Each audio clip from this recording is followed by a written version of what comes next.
कौन ब्रह्मा का पिता है, कौन विष्णु की मां, शंकर का दादा कौन है, हमको दे बता।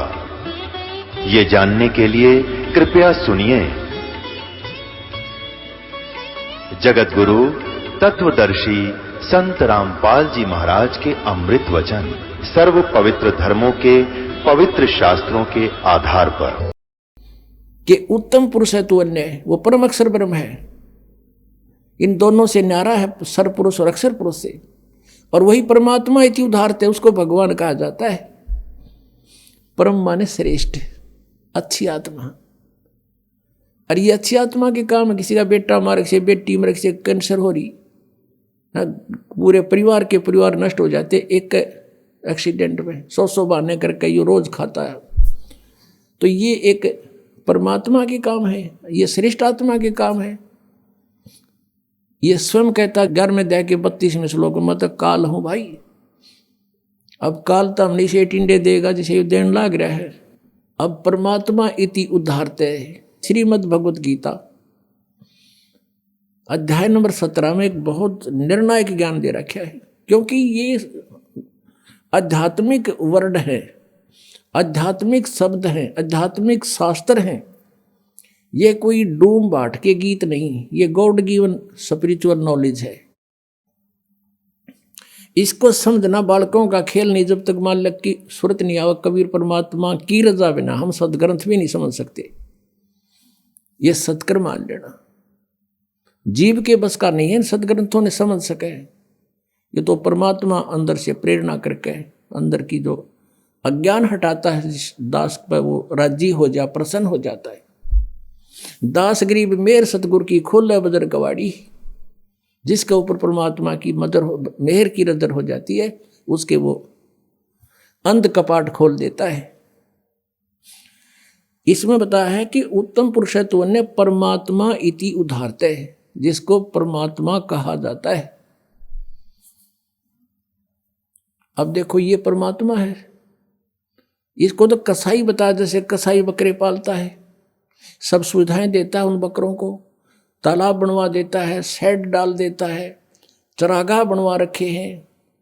और जब वो कसाई जाता है उन बकरों में, बकरे समझते हैं हमारा बहुत नेक मालिक है, हमारे को कितनी सुविधाएं दे रखी हैं। और वो ऐसे उनको हाथ लगा के चेक करता है। बकरे उसको प्यार देते हैं, जीभ से चाटते हैं, लाड देते हैं कि हमारा अच्छा मालिक है, हमारी कितनी केयर टेक रखता है। और उनको ये नहीं पता, वो न्यू देखा है तुम क्या किलो के हो गए, मांस कितना हो गया इनमें, और वो ने सोचा ये हमारी सेवा कर रहा है, हमें प्यार देना आया है। तो हम यहाँ की सुविधाएं देखकर, यहाँ काजू किस्मत सेब संतरे, कितने सुंदर बाग बगीचे, झरने बहें, दरिया चलें, कितना अच्छा यहाँ पर फल फ्रूट कणक, हमने सोचा भगवान बड़ा दयालु, जब किसी सुविधा दे रखी है। और जब दयालु कहाँ जाता है, जब किसी का बेटा मर गया, कुनबा का परिवार नाश कर देता है, तब कहाँ जाती है इसकी दयालुता। पुण्यात्माओं, ये ज्ञान आज तक किसी ने हमारे को बताया नहीं। ये काल के दूत सतलोक का ठेका ले रहे, ये 2-3 पंथ चल रहे हैं, इन्हें कह का नहीं पता। और श्रद्धालु आंख मीच कर बैठ गए, उनको परम धनी मान के, उनको कख नहीं पता। अब इसमें बताया कि उसको परमात्मा कहते हैं। अब जैसे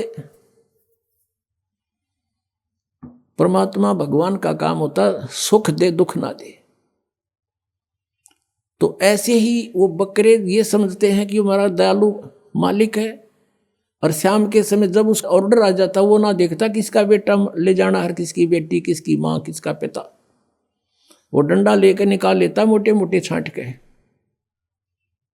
और बाकी बकरे जब वो निकल कर चलते हैं ना, निकाल कर उनको पता लग जाता है, वो इधर भागते हैं, कोई इधर भागते हैं वहाँ से, और भाग लेते हैं। फिर जाएंगे कहाँ, तो चारों तरफ से जबरदस्त बाड़ बना रखी है, सीमा बना रखी है, उनकी जा नहीं सकते, बाउंड्री बना रखी है।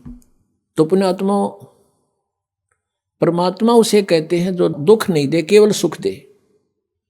तो वो सतलोक में है, वो परमात्मा, वो परमेश्वर सतलोक के अंदर है, और वही परमात्मा कहलाता है। ये लोक त्रयम् आविश्य विवर्ती अवैश्वर है, वो तीनों लोकों में प्रवेश करके सबका धारण पोषण करता है, वो है अविनाशी परमात्मा। तो पुण्यात्मा, अब प्रसंग चल रहा है कि परमात्मा स्वयं आते हैं ये सत्य ज्ञान बताने के लिए, और हम यहां कैसे फंसे ये ज्ञान भी परमात्मा स्वयं ही आकर देते हैं। उसके लिए परमेश्वर ने अपने द्वारा रची हुई सृष्टि का कुछ ज्ञान दिया। जब तक हम इस तत्व ज्ञान की इस कुंजी से परिचित नहीं होंगे, तब तक हम अध्यात्म ज्ञान नहीं समझ सकते। हम कौन हैं? पुण्यात्माओं, अभी तक हम सुना करते थे ऋषियों से कि आत्म ज्ञान होना चाहिए, और परमात्मा कहते हैं कूप की छाया और कूप के माही ऐसा आत्मज्ञाना। जैसे कुएं की छाया कुएं तक सीमित है, उसके बाहर कोई यूज नहीं कुएं की छाया का। कूप की छाया कूप के माही ऐसा आत्मज्ञाना। आत्मज्ञान तो ये है कि हम कौन हैं और कहां से आए हैं, हमारा यहां जीने का उद्देश्य क्या है, ये तो है आत्मज्ञान। और फिर परमात्म ज्ञान कि वो परमात्मा कौन है, कहां है, कैसा है, कैसे मिलता है, उसको हम पाने का प्रयत्न कर रहे हैं, तो उससे हमें लाभ क्या है, ये परमात्म ज्ञान। तो यहां सत्संग के अंदर आत्म और परमात्म दोनों ज्ञान बताए जाते हैं। अब ये सबको मालूम है कि हम यहां क्यों फंसे हैं, हम जीव हैं, ये बताते हैं सभी हम जीव हैं, और जीव का धर्म जन्म और मृत्यु है, और हमने यहां भक्ति करके स्वर्ग में चले जाना है।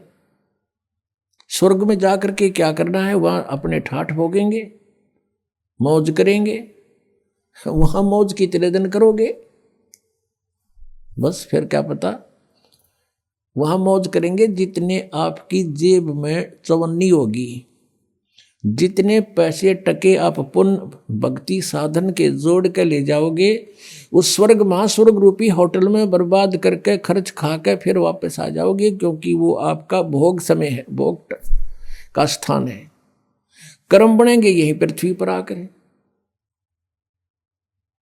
तो अब यहां से जैसी कमाई करके जाएंगे वहीं जाएंगे जहां की हमारी साधना होगी, और वहां अपना ये समय बर्बाद करके पूंजी नष्ट करके हम फिर वापस आएंगे। तो ये जन्म और मृत्यु सदा बनी रहेगी। और इन्होंने अंतिम विधान बना दिया कि जन्म और मृत्यु तो सभी की होती है। और कोई मोक्ष बताते हैं, वो कहते हैं कि परमात्मा में जीव ऐसे मिल जाता है जैसे बूंद समुद्र में है, परमात्मा निराकार है। और फिर नौके समाधि में उसके दर्शन होते हैं। जब समाधि में दर्शन होते हैं, निराकार क्यों हो गया वो। फिर बात को घुमाते हैं, हमने डिवाइन लाइट देखा, डिवाइन लाइट ईश्वरीय प्रकाश देखा। जैसे कोई कहे हमने ट्यूबलाइट देखी, ट्यूबलाइट कोई अंधा बोल रहा हो, और उसे पूछे भाई ट्यूब कैसी होती है, और वो कहता हो मैंने सारा दिखा है। उसने कोई नो पूछा कि ट्यूब कैसी है जिसकी लाइट देखी, और वो अंधा नो कहे ना ट्यूब तो निराकार है, तो होती नहीं। ट्यूब बिना लाइट किसी, ईश्वर बिना प्रकाश किसा। तो ये हमारा भ्रमित ज्ञान था। उस पूर्ण परमात्मा ने 600 वर्ष पहले बताया था। क्या बताया था? धर्मदास ये जग बोराना, कोई न जाने पद निर्वाणा। जैसे आपने सुबह के सत्संग में ऋग्वेद मंडल नंबर 9 सूक्त नंबर 86 मंत्र 26 और 27 में है। ऋग्वेद मंडल नंबर 9 सूक्त 82 के मंत्र 1, 2, 3 में है। आपने आंखों देखा कि परमात्मा की महिमा में लिखा है कि वो परमेश्वर ऊपर तीसरे मुक्ति धाम में रहता है। वो ध्रुवलोक के तीसरे स्थान पर विराजमान है, पृष्ठ पर। वहां से गति करके अत्यधिक तेज गति से चलने वाले पदार्थ की तरह, बिजली की तरह, आकाशीय बिजली की तरह गति करके आता है और अच्छी आत्माओं को प्राप्त होता है, अच्छी आत्माओं को मिलता है, श्रेष्ठ आत्माओं को मिलता है। तो वो ऐसी लीला कौन से भगवान ने कर रखी है? केवल कबीर परमेश्वर ने। और जिनको हम भगवान मानते थे उनकी किसी लीला में वेदानुसार उनकी महिमा नहीं है। केवल कबीर जी की महिमा वेदानुसार है। एक धर्मदास नाम के बहुत बड़े धनी व्यक्ति थे, सेठ थे, वैश्य कुल में जन्म था। भगवान श्री कृष्ण, श्री राम, विष्णु और शंकर के दृढ़ पुजारी थे। उन्होंने क्योंकि ये सभी को मालूम है कि गुरु बिन मोक्ष नहीं हो सकता, इसलिए गुरु का बनाना अनिवार्य समझ रखा है। तो गुरु बना रखे थे रूपदास जी, जो श्री विष्णु के पुजारी थे, वैष्णव साधु थे। धर्मदास जी 60 वर्ष के आसपास हो चुके थे। पैसे की कोई गिनती नहीं थी, इतना धन था उनके पास। सबसे बड़ी बात सोचने की है पुण्यात्माओं कि इतना धनी व्यक्ति भी भगवान की चाह रखता है तो बहुत पुण्यकर्मी प्राणी होता है। जैसा भी उसके गुरुदेव ने बताया था उसी पर वो दृढ़ थे, गुरु के एक एक वचन को फाइनल मानते थे। पुण्यात्माओं, एक नियम होता है कि श्रद्धालु यानी शिष्य गुरु जी के वचन में किसी प्रकार का अविश्वास ना करे, ये नियम होता है। और इस नियम का दुरुपयोग किया इन नकली संतों ने। श्रद्धालु कहते हैं गुरु जो कहते हैं वो सत्य होता है। जब गुरु है सत्य को नहीं, उनका ज्ञान सत्य कितना होगा। जब गुरु ही नकली है, इनको कह कह का पता नहीं, तो इनका ज्ञान हो ही नहीं सकता सत्य। लेकिन वो अनजान श्रद्धालु उनको गुरु मान रहे हैं, सतगुरु मान रहे हैं, और वो कति अज्ञानी है। अब ये दास के वर्ड जो आज सुन रहा हो कोई प्रथम बार, तो यूँ सोचेगा कि रामपाल तो अपने आप ने सब तो विद्वान मान रहा है। कि नहीं, दास कोई विद्वान नहीं, लेकिन गॉड गिवन ज्ञान जरूर है दास के पास। विद्वान तो परमात्मा है और उन्होंने ज्ञान हमें दे रखा है। उस ज्ञान का एक डंडोरा पीट रहा दास तो, कि ये ऐसा है, ऐसा है, ऐसा है, बस भगवान ने बता रखा है। उसका दिया हुआ धन है, दास आपको बांट रहा है। कोई ले सकता है तो ले लीजिए। तो जैसा भी उस प्यारी आत्मा को उसके गुरु ने साधन बताया था, उसी के आधार से वो चल पड़ा। गुरु जी ने बता रखा था कि हरे कृष्ण हरे राम, राधे श्याम सीताराम, राधे राधे श्याम मिला दे। ये गुट्टी प्यारा की थी कि ये मंत्र पार कर देंगे। ओम नमः शिवाय, ओम भगवते वासुदेव नमः, हैं ये पता नहीं 20-25 तो इस तरह के मंत्र दे रखे।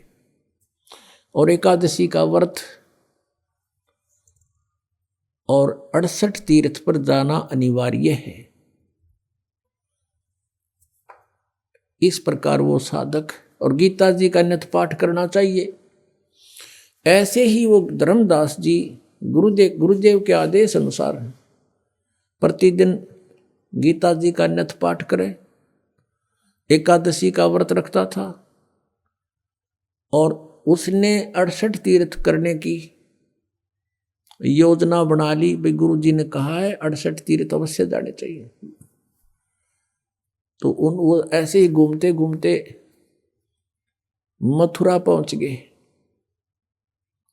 अब द्वारका तो न पाई कोई ना, क्योंकि द्वारका तो समुद्र में डूब गई थी ना। द्वारका भी धक्के खुआओ ये, कृष्ण जी एक तो सुख कर गए थे कि वो द्वारका तो कोई ना रही उड़ा चौक बुलाओ ना, तो वहां भी धक्के खाते बहुत दूर पड़ा हो यहाँ थे। तो मथुरा पहुंच गया और वहां उस तालाब में जहाँ श्री कृष्ण जी कहते हैं कृष्ण जी नहाया करते थे, गौ चराया करते थे, उस तीर्थ में जोड़ में तालाब में, और उन तालाबों का ऐसा पानी जो गधे भी ना पी और उसमें श्रद्धालु नहावे और आचमन ले उसका। अब आत्मा को तो भगवान की चाह है किसी तरह मिल जाए, उसने प्राप्त करना है, लेकिन उसका वे ठीक नहीं है, तो तरीका मार्ग ठीक नहीं, कैसे मिलेगा वो भगवान। अब धर्मदास जी सुबह सुबह स्नान करके उस जोड़ में तालाब में मथुरा के में, जिसमें वो सैकड़ों आदमी नहावे गंद माच रहा, और वहीं से लोटा भर के पानी का उसने अमृत जान के वहां रख लिया, लिपा पोती करी, यानी कुछ ग्राउंड लिपा, मड प्लास्टर थे, गाय का गोबर मिला के मिट्टी में, और वहां पर फिर बैठ के लगा नित नियम करने। परमात्मा पूर्ण ब्रह्म अपना अन्य रूप बना के एक जिंदा महात्मा का रूप बनाकर वहां पहुंच गए, बैठ गए धर्मदास जी से 50 फुट की दूरी पे। जिंदा महात्मा होते हैं जो मुसलमानों के अंदर जिंदा महात्मा बोलते हैं उनको, जिंद पीर। उनकी काला और कोट होता है घुटनों के नीचे ताई का, एक कच्छा अंडरवियर पहनते हैं लंबा सा, एक टोप सिर पे, काला ही टोप और काला ही चोगा। अब बैठ के दूर जानते और सुन रहे हैं गीता जी के पाठ को। धर्मदास जी बड़ी लय ला के पढ़ रहा है संस्कृत को, और फिर जैसा भी उसके गुरुदेव ने अनुवाद किया था अनुवाद भी सुना रहा है।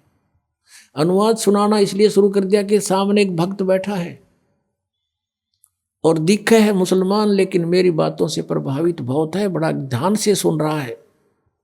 अब धर्मदास जी ने गीता जी का 7वां अध्याय पूरा पढ़ दिया, क्योंकि इसमें सारे 30 श्लोक हैं,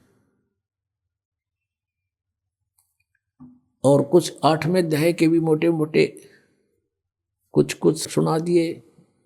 जैसे 8वें अध्याय के 5वें और 7वें श्लोक में गीता ज्ञानदाता कहता है कि अर्जुन तो मेरी शरण में आ जा, मेरी भक्ति कर, मुझे ही प्राप्त होगा। इस तरह की उसने अपना सारी क्रिया जब कर ली, परमात्मा और निकट पहुंच गए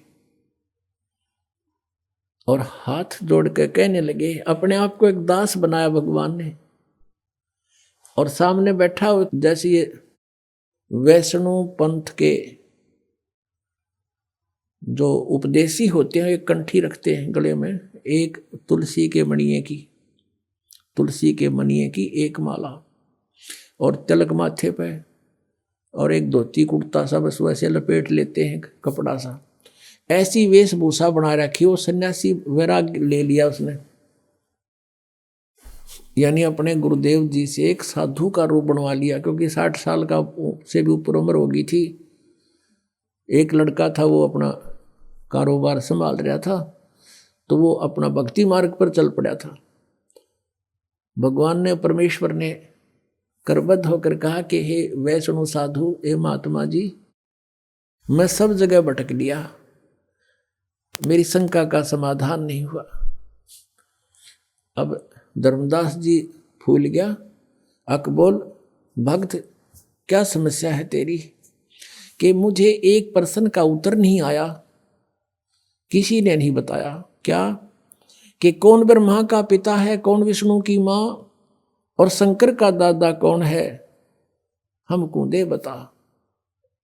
धर्मदास जी हंसे पहले तो, कि वाह भाई वाह, आपको हमारे हिंदू सदग्रंथों का पता नहीं इसलिए आप ऐसा बोल रहे हैं। भक्त ये तो अजरो अमर हैं, इनके कोई माता पिता नहीं है, ये तो सर्वेश्वर हैं, ब्रह्मा विष्णु जी शिव जी, ये तो बड़े समर्थ शक्ति हैं, अजन्मा है, इनका कोई माता पिता।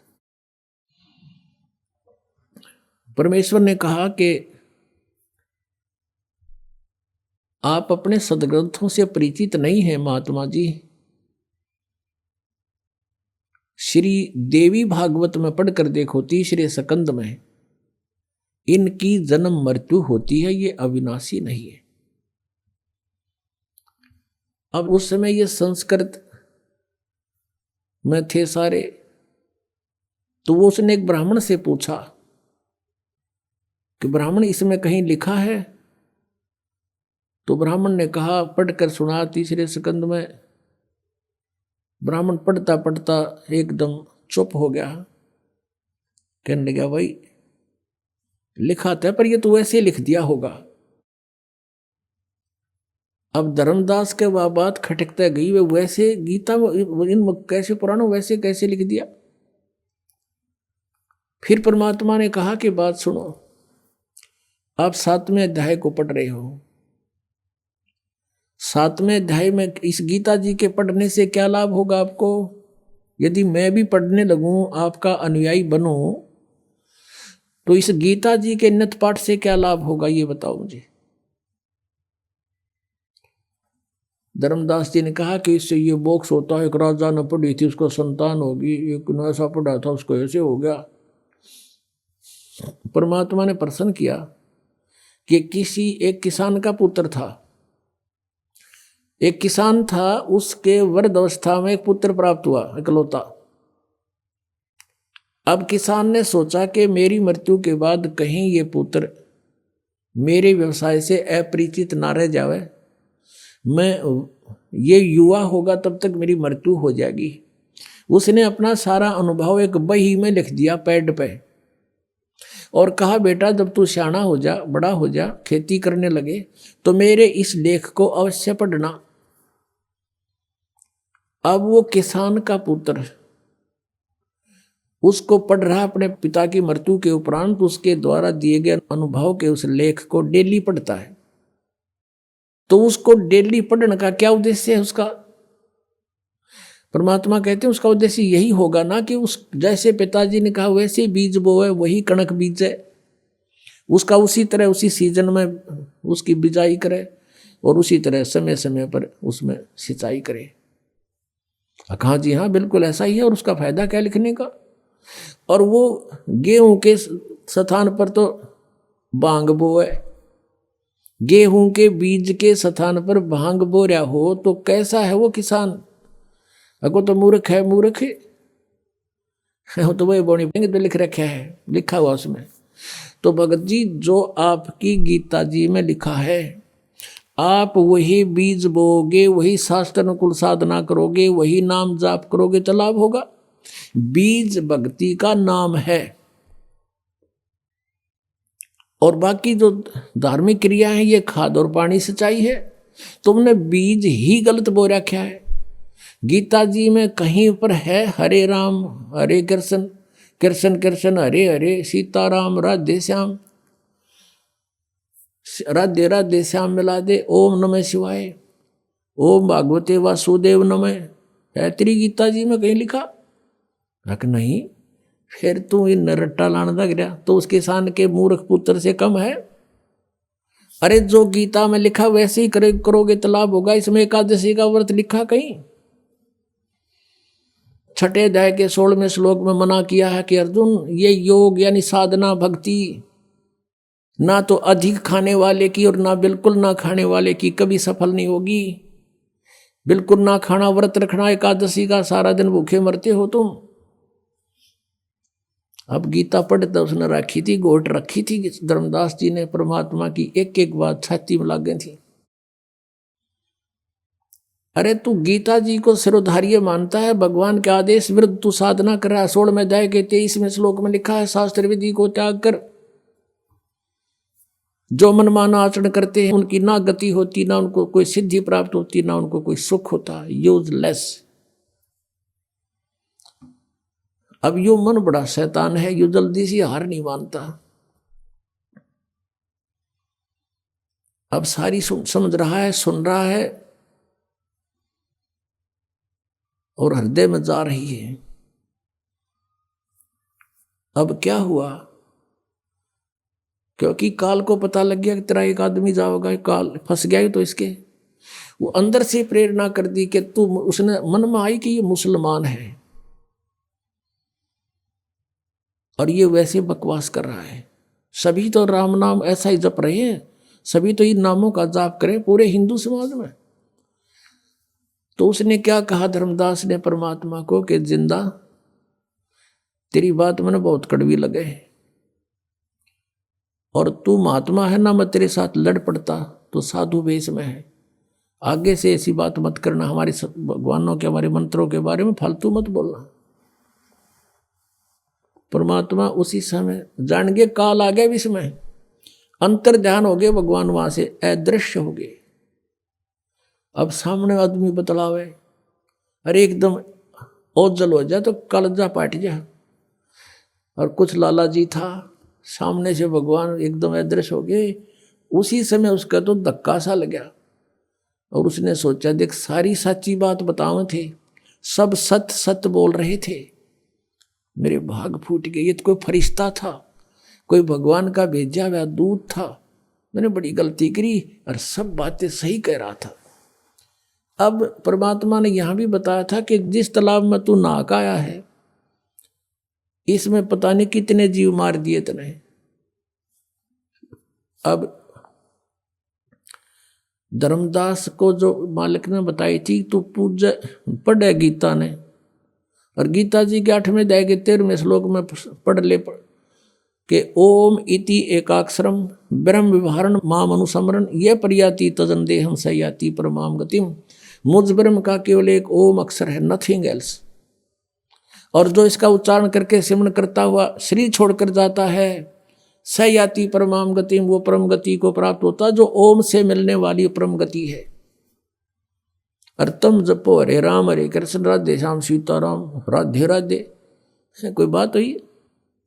अब एक किसी ने प्रश्न किया कृष्ण के पुजारी था कि आपका इष्ट देव कौन है? स्वरूप तन्यों का राधे, और फिर ने हो गया श्री कृष्ण जी मेरा इष्ट है। अरे राधे होया कृष्ण जी तेरा इष्ट होया, कमाल की बात कर रहे हैं, बिना अकल की बात।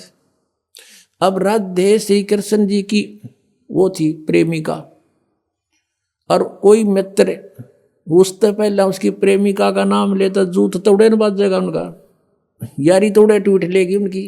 यानी वो कृष्ण जी की पूजा कर राधे श्रद्धा कर रहे, थरा गजब हो, ये थारा सिर पैर है कोई? तो वो भी न्यू कह था धर्मदास भी, जो परमात्मा ने उसको यही सुनाया था समझाया था, तो उसका सारी बात जचगी के सत्य है। अब उसने सुबह वह क्रिया ना हुई उस भगत जी में जो प्रतिदिन क्रिया करता, और नो सोचा ही भगवान वो एक बार फिर आवे। अंदर से सारी रात नो तड़पता रहा, एक बार वो भगवान है परमात्मा वो कौन था नो तो मैं नहीं जान सकता, एक बार फिर आ जा। मैं कति कोई विवाद नहीं करूं, विनम्रता से सारी बातें पूछूंगा। ऐसे सारी रात करवट बदल कर काट दी। सुबह कोनी पूजा हुई ना, उस जोड़ में नहाने दिल करा तालाब में मथुराले में। रोटी बनाने लग गया, बखते उठ के वक्त से खाना बनाने लग गया, लकड़ बाल के, जैसे जंगल से लकड़ी शाम ने तोड़ के ले आया था। चूल्हा बनाया ईंटों का कच्चा पक्का, उसमें एक मोटी लकड़ी लगा दी, साथ में सहयोगी लकड़ियां लगा के अग्नि जला दी, खाना बनाने लग गया। सब्जी बनाई, रोटी बनाई, और वो लकड़ियां जलती जलती निकट आ गई। मोटी लकड़ी लंबी थी 2-3 फुट की, वो जलती जलती निकट आ गया। एंड उसका सामने आ गया धर्मदास जी को आखिरी सिरा दिखाई देने लग गया उस मोटी लकड़ी का। वो बीच में थोथी थी, ओलो थी उसमें, जैसे लकड़ियों में सुराख सा होता है, और थोड़ी थोड़ी सी गिल्ली थी। अब उधर से सूर्य उदय होने वाला हो गया। अब क्या देखता है धर्मदास के उस लकड़ी के अंदर जो वो थोथी थी, सुराख था थोड़ा थोड़ा अंदर, उसमें से चींटियां बाहर निकलने का प्रयत्न कर रही हैं। उनके मुख में अंडे हैं और बाहर निकलने की चेष्टा करती हैं। तो उस लकड़ी के एंड में, अंत में एक तरल सा पदार्थ उबल रहा है, जल लकड़ी गर्म होने से उबल रहा है बाहर के हिस्से पर। आगे जाती हैं तो अग्नि जल रही है उस लकड़ी में, वो बाहर भाग रही है तो वहां उसके ऊपर गिर के उस तरल पर चटक मटक हो रही है, जल रही है। अब धर्मदास जी के हाथ पैर फूल गए। उसने तुरंत उस लकड़ी को बुझा दिया, पानी डाल दिया, सारी अग्नि बुझा दी। जितनी भोजन बन गया था बनाया, बाकी नहीं बनाया। अब उसने सोचा, हे भगवान, आज तो ना जाने कितने जीव जल गए इसके अंदर, इतनी लंबी लकड़ी थी ये तो, और अब तो ये इतनी शेष रहती है, और इसमें सारी में चींटियां भरी थी, ये जल गए, इनके बच्चे भी जल गए। इस पाप के भोजन को आज मैं नहीं खाऊंगा, इसको किसी साधु संत को खिला दूंगा, मैं आज निराहार रहूंगा। ऐसा विचार करके वो सारा भोजन उठाया और चल पड़ा साधु संत की तलाश में। हम साधु संत किसको मानते हैं? जिसने या तो बड़ी बड़ी दाढ़ी रखा रखी हो, ऊपर जटा बढ़ा रखी हो, कति एक बस लंगोट बांध रहा हो और बैठा हो नगन, या कति लाल कपड़े हो, गेरुआ कपड़े हो, या मूंड मुंडा रखा हो, कोई माला पैर रखी हो, ऐसे को हम संत मानते थे। परमात्मा ने जैसा दृष्टिकोण उसने मान रखा था, ऐसा साधु मिला, उसा रूप बना लिया। एक हिंदू संत का रूप बना के एक पेड़ के नीचे बैठ गए। धर्मदास जी की दृष्टि पड़ी, सोचा कि वो महात्मा भी निकट ही मिल गए। जाके वो सारी थाली नो की नो सारी सामान था, जितना भी भोजन रख दिया कि महात्मा जी भोजन पालो, भूख लगी होगी। अखां धर्मदास, भूख लगी भाई, कल से आहार नहीं किया मैंने। जब धर्मदास कहा तो उसने एक बार तो देखा कि ये महात्मा मुझे जानता भी है, तो उसने सोचा मैं बहुत बड़े यज्ञ करता था, भंडारे करता था, साधु संतों को बुलाकर उनको भोजन खिलाता था, उनमें से कोई होगा। नहीं ध्यान दिया। परमात्मा एक लोटा जल का साथ लिए हुए थे, उसमें से जल उठाया और ऐसे छींटे मार के एक मंत्र बुदबुदाया पूरे भोजन पर। उसी समय सारे भोजन की चींटी बन गई और सारी थाली काली होगी, और चींटियां अंडे ले लेकर बाहर निकलने की, थाली से बाहर निकलने की चेष्टा कर रही है। तब परमात्मा उसी रूप में आगे जो पहले दिन वार्ता हुई थी और कहा, रे धर्मदास, तू आया था पुण्य करने, और तू कल क्या कह रहा था? परमात्मा को देखकर धर्मदास ने मुसलमान रूप में भगवान को एक मुसलमान जाना, और परमात्मा ने यह कड़वी सच कही तो उसने दुख माना, और ये कहा था कि मैं जीव हिंसा नहीं करते, हम अन्य की तरह जीव हिंसा नहीं करते, यानी बहुत दुख मान के कहा था। ये टोंट कैसा था कि मुसलमान हो तुम, मांस खाते हो, हम हिंदू, हम हिंसा नहीं करते, हम जीव हिंसा नहीं करते। तब परमात्मा ने कहा था, रे तेरे तो तक कसाई भी अच्छा, और इस पाप के भोजन को तो मुझे खिलाने आया है। अरे अपराधी व्यक्ति! जब उसने धर्मदास ने देखा कि वो हैकल वाले, चरणों में पड़ गया, बुरी तरह रोए, ये भगवान मुझसे गलती होगी, कल मैंने आपसे वाद विवाद किया, मुझे क्षमा करो भगवान, मुझसे गलती होगी, मुझे वो ज्ञान और सुनाओ।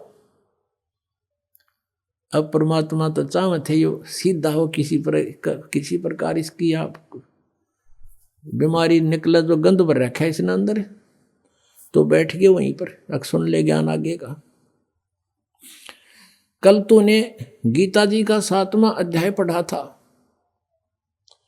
7वें अध्याय के 12 से लेकर 15 तक और 20 से लेकर 23 तक, इन श्लोकों में ये जिनकी तू पूजा करता है, इन तीनों गुणों में से तू शंकर और विष्णु जी की, तमोगुण शंकर और सतोगुण विष्णु जी की पूजा करता है। हाँ जी, तो क्या लिखा तेरी गीता जी ने? खोल एक बार फिर। तो परमात्मा ने दिखाया कि देख पढ़ के। पुणात्मा, आज से 600 वर्ष पहले परमात्मा ने यह ज्ञान सुनाया था, जो आज दास सदग्रंथों में आपके रूबरू करा रहा है। गीता जी हिंदू समाज के अंदर एक बहुत सिरोधारी और अच्छा सदग्रंथ माना जाता है और है, लेकिन इसके अंदर लिखा क्या है ये हमें आज तक नहीं पता था। परमेश्वर कबीर जी ने 600 वर्ष पहले बताया था, क्योंकि वो परमात्मा है। अब देखिएगा श्रीमद् भगवत गीता, गीता प्रेस गोरखपुर से प्रकाशित है। जयदयाल गोविंद का इसके अनुवादक है। ये अध्याय 7 है श्रीमद् भगवत गीता, या 12 नंबर श्लोक देखें। इसमें लिखा है, और भी जो सतोगुण से उत्पन्न होने वाले भाव हैं और जो रजोगुण तथा तमोगुण से होने वाले भाव हैं, उन सब को तो मुझसे ही होने वाले हैं ऐसा जान, परंतु वास्तव में मैं और वे मुझ में नहीं है। अब रजगुण सतगुण तमगुण ये क्या है, ये थोड़ा सा कंसेप्ट क्लियर करना पड़ेगा। रजगुण ब्रह्मा जी, सतगुण विष्णु जी, तमगुण शिव जी। देखिएगा मार्कंडेय पुराण, यहां से प्रारंभ करते हैं। गीता प्रेस गोरखपुर से प्रकाशित है। सचित्र मोटा टाइप गीता प्रेस गोरखपुर से प्रकाशित है। ये प्रकाशक में मुद्रक हैं गीता प्रेस गोरखपुर, गोविंद भवन कार्यालय कोलकाता का संस्थान। ये इनके फैक्स और फोन नंबर है। इसके 123 पृष्ठ पर देखिएगा। 122 से शुरू करेंगे पहले हम, यहाँ देखना। अब मार्कंडे जी बोले मुने, अब यहाँ पढ़ेंगे 123 पे। इस तरह स्वयंभू परमात्मा की 3 अवस्थाएं हैं। रजोगुण प्रधान ब्रह्मा, तमोगुण प्रधान रुद्र, सत्व प्रधान विश्वपालक विष्णु हैं। यही 3 देवता हैं और यही 3 गुण हैं। स्पष्ट हो गया। ब्रह्मा विष्णु महेश कहो चाहे तीनों गुण कहो, रजगुण कहो चाहे सतगुण कहो, तमगुण कहो, यही 3 देवता हैं और यही 3 गुण हैं। इससे बढ़िया कंसेप्ट तक क्या क्लियर हो कोई ना, फिर भी और दिखाएंगे। अब ये कहता है कि ये तीनों गुणों से जो रहा है इसका निमित्त कारण मैं हूं। काल कह रहा है, गीता का ज्ञान कौन दे रहा है? श्री कृष्ण में प्रवेश करके यू काल बोल रहा है और ये कह रहा है कि ये जो कुछ भी ये हो रहा है ना, रजगुण से ब्रह्मा जी से भी उत्पत्ति, यानी सभी जीव इस रजगुण के इंजेक्शन लग जाने से, इसके प्रभाव से हम संतान उत्पत्ति करते हैं। यहाँ की फिर ठाठ बाट की जो इच्छा करते हैं, ये रजोगुण के दबाव से, श्री ब्रह्मा जी के दबाव से। और फिर सतीथी एक दूसरे ममता मोह हमारी फंसी हुई जीव के बस का नहीं। और फिर संहार तमोगुण से, शिव जी से। ये तीनों कहता है मैं ही इसका मुख्य कारण हूँ, मेरे ही कारण हो रहे, क्योंकि इसको श्राप लगा हुआ है 1 लाख मानव शरीरधारी प्राणियों का नेताहार करने का।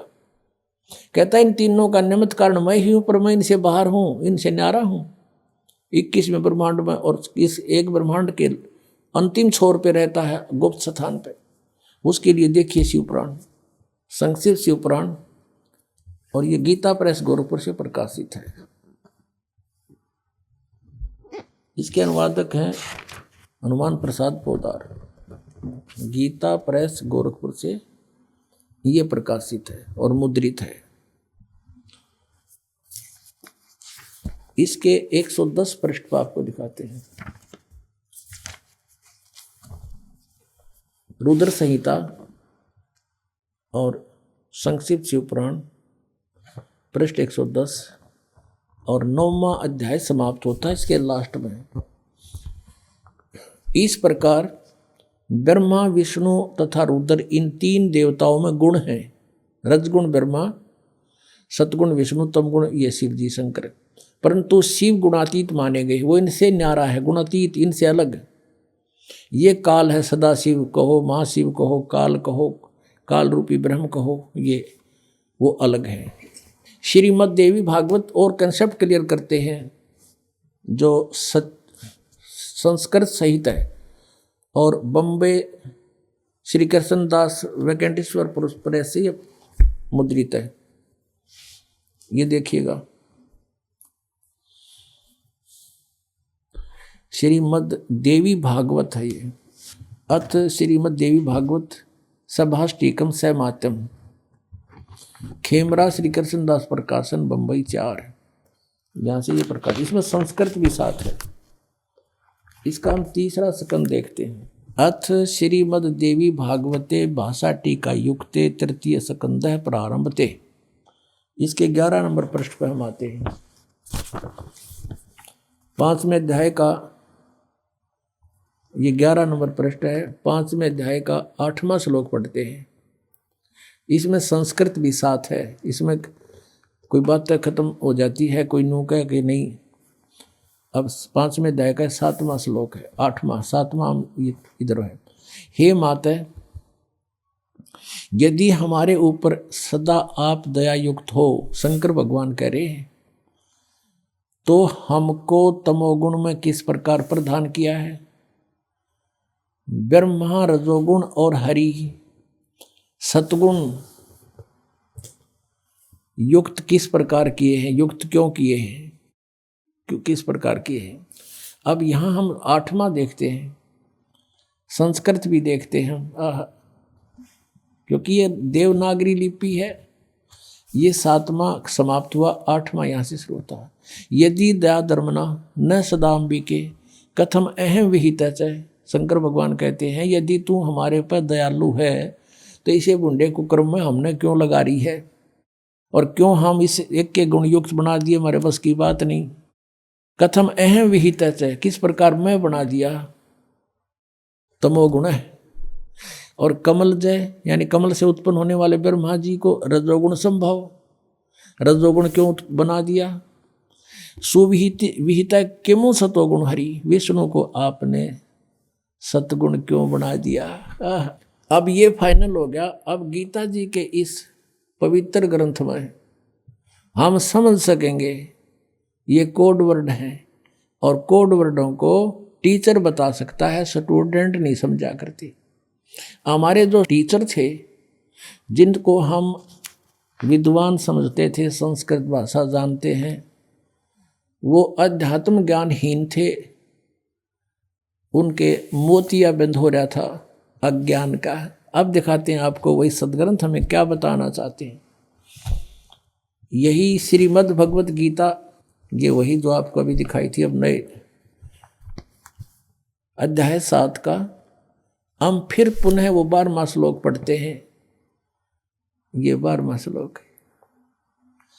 और भी जो सतोगुण से उत्पन्न होने वाले भाव हैं, और जो रजोगुण तथा तमोगुण से उत्पन्न होने वाले भाव हैं, उन सब को मुझसे ही होने वाले हैं ऐसा जान, परंतु वास्तव में उनमें मैं और वे मुझ में नहीं है।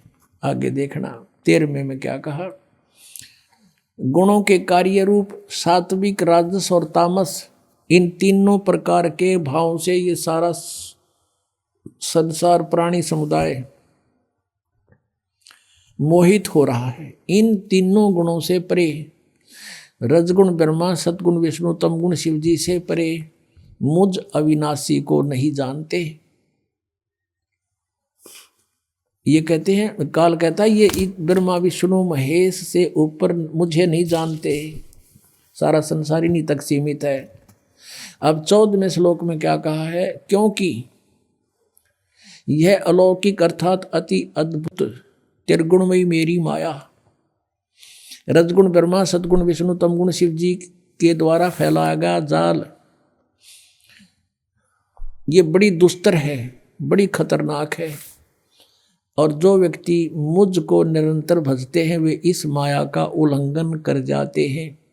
यानी जो ब्रह्म साधना करते हैं वो इनसे ऊपर उठ जाते हैं, इनसे अधिक लाभ प्राप्त करते हैं। जो ब्रह्मा विष्णु महेश से ज़्यादा लाभ, वो महास्वर्ग में चले जाते हैं। इसका भाव ये है। अब देखियो 15वें श्लोक में, 7वें अध्याय के 15वें श्लोक में गीता जी में कितना कमाल कर दिया। माया के द्वारा जिनका ज्ञान हरा जा चुका है, त्रिगुणमयी माया, रजगुण ब्रह्मा, सतगुण विष्णु, तमगुण शिव जी से आगे वो किसी को मानने को तैयार नहीं। इनकी बुद्धि वहीं तक बंद होगी। इनके द्वारा जिनका ज्ञान हरा जा चुका है, रजगुण ब्रह्मा, सतगुण विष्णु, तमगुण शिव जी द्वारा, माया द्वारा, और इनसे आगे किसी की भक्ति नहीं करते। उसके विषय में कहा कि असुर स्वभाव को धारण किए हुए, मनुष्यों में नीच, नराधमा और दूषित कर्म करने वाले मूर्ख, दूषित कर्म करने वाले मूढ़ लोग मुझको नहीं भजते। यानी इस सीधा सा अर्थ हो गया कि कोई भजने की बात है, ब्रह्मा विष्णु महेश की पूजा करते हैं वो, ये गीता ज्ञानदाता कहता वो मुझे नहीं भजते, क्योंकि ये काल बोल रहा है। अब फिर पढ़ो 15वां 7वें अध्याय का, कहते माया के द्वारा जिनका ज्ञान हरा जा चुका है, त्रिगुणमयी माया, रजगुण ब्रह्मा, सदगुण विष्णु, तमगुण शिव जी तक जिनकी बुद्धि बंद होली और की नहीं सुनते कति, असुर स्वभाव को धारण किए हुए, राक्षस स्वभाव को धारण किए हुए मनुष्यों में नीच और दूषित कर्म करने वाले मूढ़ लोग मुझको नहीं भजते। पुण्यात्माओं, ये कोड वर्ड है, सांकेतिक शब्द हैं, इनको टीचर ही समझकर आगे स्टूडेंट को बताया करते हैं। इसका क्या अर्थ बना है कि जैसे जो रजगुण ब्रह्मा, सतगुण विष्णु, तमगुण शिव जी की पूजा करते हैं वो राक्षस स्वभाव को धारण किए हुए, गीता जी में लिखा है। और दूषित कर्म करने वाले मूर्ख, मूढ़, राक्षस स्वभाव को धारण किए हुए मनुष्यों में नीच, मनुष्यों में नीच और दूषित कर्म करने वाले मूर्ख। गीता ज्ञानदाता यानी ब्रह्म कहता है मेरी पूजा भी ना करते ये। एक समय एक भस्मागिरी नाम का एक तपस्वी था, तमोगुण शिव की साधना करता था और भगवान शिव के गेट के सामने धरना धर दिया, ऊपर को पैर नीचे को शीश करके शिरासन पर 12 वर्ष खड़ा रहा। एक दिन पार्वती के प्रार्थना से भगवान शिव से कहा पार्वती जी ने कि आप तो देवों के देव हैं, महादेव हैं, आपका भगत क्या मांगता है, इसको देव यहाँ से चलता करो, इसको समय सुबह सुबह माथे लग गई हो यहाँ पर। भगवान शिव ने कहा कि बोल भाई भस्मागिरी क्या मांगता है। भस्मागिरी ने कहा कि आप वचनबद्ध हो जाओ प्रभु तब मांगू। शिव जी ने कहा वचनबद्ध हो गया बच्चा, मांग क्या मांगता है। वो खड़ा हो गया, फिर तो छोड़ दिया सिरासन, सीधा खड़ा हो गया। कहने लगा भगवान आप ये भस्म कड़ा दे दो। भगवान शिव जी के पास एक भस्म कड़ा था, हाथ में पहन रखा था, और कोई भी किसी की तरफ ऐसे करके उसके सिर पे करके नू कह दे भस्म, वो भस्म हो जाता था। इसका खूब पता था भस्मागिरी ने। अब उसने किस लिए तपस्या की थी भगवान शिव जी की कि पार्वती को तो पत्नी बनाऊंगा, भस्म कड़ा लेकर शिव जी ने मारूंगा। जो ही भगवान शंकर ने वो कड़ा निकाल कर दे दिया कि ले बच्चा। भगवान शिव ने न सोचा था यो जंगल में रहता है, अपनी रक्षा के लिए लेता होगा राक्षसों से। भगवान शिव ने ये भी ना पता था तेरा दुश्मन है, भगत नहीं। हाथ में कड़ा आते ही कहने लगा ओले शंकर होशियार, तुझे मारूंगा, पार्वती को पत्नी बनाऊंगा। अब जो तेवर बदले दिखे श्री भगवान शंकर जी ने, तमोगुण शंकर ने, और अपने पुजारी की से के, तो भगवान शिव जी ने वहां से फिर खका उठा दिया, 100 की स्पीड पकड़ दी, भाग लिए जोरते। पीछे पीछे भस्मागिरी, आगे आगे भगवान, पाछे पुजारी, आगे और भगवान, और उनका सांग लिकट रहा वहां पे। अब कहते हैं फिर विष्णु रूप में परमात्मा आए, पार्वती रूप में, और उसको कहा भस्मागिरी डट जा, क्यों भाग रहे हो, आप मेरे लिए ही तो प्रयत्न कर रहे हो, रुक जाओ कि पहले मैंने इसका काम कर लेने दे फिर रुकूंगा। भस्मागिरी कहता पहले शंकर ने मार लो फिर बात करूंगा तेरे से। तो भगवान रूप, पार्वती रूप में भगवान ने कहा कि देखो आपके पास भस्म कड़ा है, वो आपके पास निकट थोड़ा आ सकता है, और आप आओ मेरे साथ, कुछ बैठेंगे बातें करेंगे। वो डट गया, रुक गया। तो फिर वो कहने लगी डांस करके दिखा मुझे। भस्मागिरी कहता मैं तो साथ भक्ति तपस्या करनी आदमी हूँ, मैंने डांस तो ना करना तक ना, डांस तो करके दिखाना पड़ेगा तब मैं प्रसन्न होंगी। तो उन्होंने बोला करने लग गया डांस कि मैं बताती हूँ ऐसे करो नो करके, और जो उनसे हाथ में कड़ा था वो सिर पर करवा लिया, और कर ऊपर और कर। जब ऊपर आ लिया, जब उन्होंने कह दिया भस्म, वो भस्मा गिरी, मर गया। भस्मासुर कहलाया फिर उसके बाद वो राक्षस। फिर विष्णु रूप धारण करके वहां पहुंचे भगवान शंकर, जहां एक्सप्रेस हो जा रहे थे, वहां जाकर खड़ा होके कि डट जा भोलेनाथ, डट भगत भाई, रुक जा। अब देखा विष्णु जी है, भागले भागले आ जा, भागले। कहाँ क्या क्यों भाग रहे हो? कि भस्मा गिरी ने मेरे से ऐसे ऐसे धोखा कर दिया। तो भगवान विष्णु रूप में परमात्मा थे, वो पूर्ण ब्रह्मा की रक्षा करते इनकी। कहने लगे कि देख वो मैंने मार दिया, ये तेरा भस्म कड़ा रहा, पकड़े ना जच्ची उसका है कि उसका तो बहुत भयंकर रूप, विकराल रूप था वो, नू कैसे दे दिया कड़ा। तो वापस आए, बताया कि ये राख पड़ी उसकी, यहाँ मरा वो। तो भगवान शिव जी का कलेजा ठंडा हुआ। और आमी न भगवान माने थे, यह कथा रोज पढ़ा करते कि भगवान भस्मा गिरी का आगे भाग लिया शंकर जी। अगर अविनाशी होते, अजर अमर होते तो कहते आजा भाई, करके करेगा। जैसे कबीर परमात्मा को ऐसे काट दिया था, 50 टुकड़े कर दिए थे, उस शेख तकी ने करवा दिए थे, और न्यो के न्यो खड़े हो गए भगवान सामने। और भी बहुत सी यातनाएं दी थी, पर मालिक उसमें गंगा में डुबो दिए थे, बाहर खड़े पाए थे। अपने आत्मा ये तमोगुण के पुजारी राक्षस कहलाया, भस्मा गिरी नहीं, भस्मा असुर कहलाया उसके बाद वो। और रावण ने तप किया था, साधना भक्ति की थी इसी तमोगुण भगवान शंकर की, और अपनी ही यानी प्रक्रिया को उठाना है महापाप, घोर पाप होता है अबला को उठा कर जबरदस्ती लाना।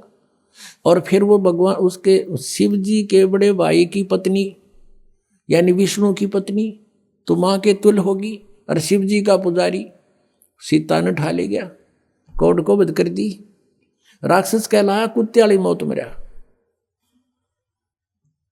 और तमो इसका रजोगुण के यानी ब्रह्मा जी का पुजारी था हिरण्यकशिपु। अब उसने के जुल्म किया, बेटे का दुश्मन हो गया, राक्षस कहलाया। और कैसे उसका अंत हुआ। अब विष्णु जी के पुजारी जो सतोगुण के हैं, ये वैष्णु कहलाते हैं। एक समय कुंभ का मेला भरा हरिद्वार में, वहां पर ये सभी कुंभ के पर्व में स्नान करने के लिए, पर भी लेने के लिए जाते हैं। गिरी, पुरी, नागा, वैष्णव और ये अलग अलग अपने वहाँ अलग अलग ग्रुप में जाके इकट्ठे हो जाते हैं। गिरी अलग, पुरी नारे, सन्यासी नारे, नागा नारे, और वैष्णु अलग।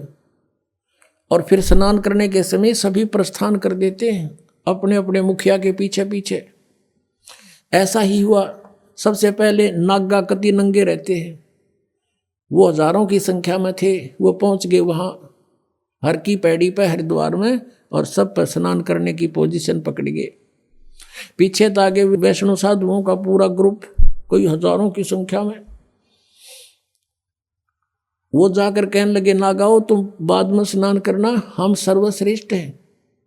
नागा कहने लगे नहीं, हम सर्वश्रेष्ठ हैं, हम त्यागी और बैरागी हैं, हम कोई वस्त्र भी साथ नहीं रखते, हम बिल्कुल नीचा घूमते हैं, हम सर्वश्रेष्ठ, हम प्रथम स्नान करेंगे। वैष्णव साधु कहने लगे रे पशु की तरह तुम नंगे फिरो, टट्टी के हाथ भी ना धोते, शरण फिर दो, बाहर मरो, हम नहाएंगे पहले, आज तुम प्रथम नहाने वाले हो गए हो। कहने का भाव ये है, वो गंगा भी भूल गए, भगवान भी याद ना रहा, लट्ठम लट्ठा तीर निकाल लिया, तलवार काट ली, एक दूसरे को कत्लेआम कर दिया। 25,000 ये त्रिगुण पास से कटके मर गए वहां पर। तो ये कर्म किसके हैं? राक्षस स्वभाव को धारण किए मनुष्यों में नीच दूषित कर्म करने वाले मूर्ख। गंगा का पानी मैला होता, 2 मिनट पाछे नहा लो भाई, कोई बात ना, हम ये बैठे यहाँ पर। एक आम आदमी से गिरा करैक्टर इन लोगों का व्यवहार। अगर आप गंगा कहीं स्नान करने गए भी हो, कभी डले डोहा थे जब हम भी जाया करते, कोई आकर कहता भाई मैं भी नहा लो, कहा जा, उसको स्थान देते थे, कहा जो आप भी नहा लो। आम व्यक्ति का व्यवहार अच्छा, इन इनको महात्मा कहना कहा हम। और इनसे जाकर दीक्षा लें, इनसे मोक्ष माने। इसके विषय में परमेश्वर ने सूक्ष्म वेद में कहा है, तीर तुपक तलवार कटारी जम धड़ जोर बधावे हैं, और हर पैड़ी हर हेथ ना जाण्या वहां जा तेग चलावे हैं, और काटे शीस नहीं दिल करुणा ये जग में साध को आवे हैं, और जो जन इनके दर्शन को जावे उनको भी नरक पठावे।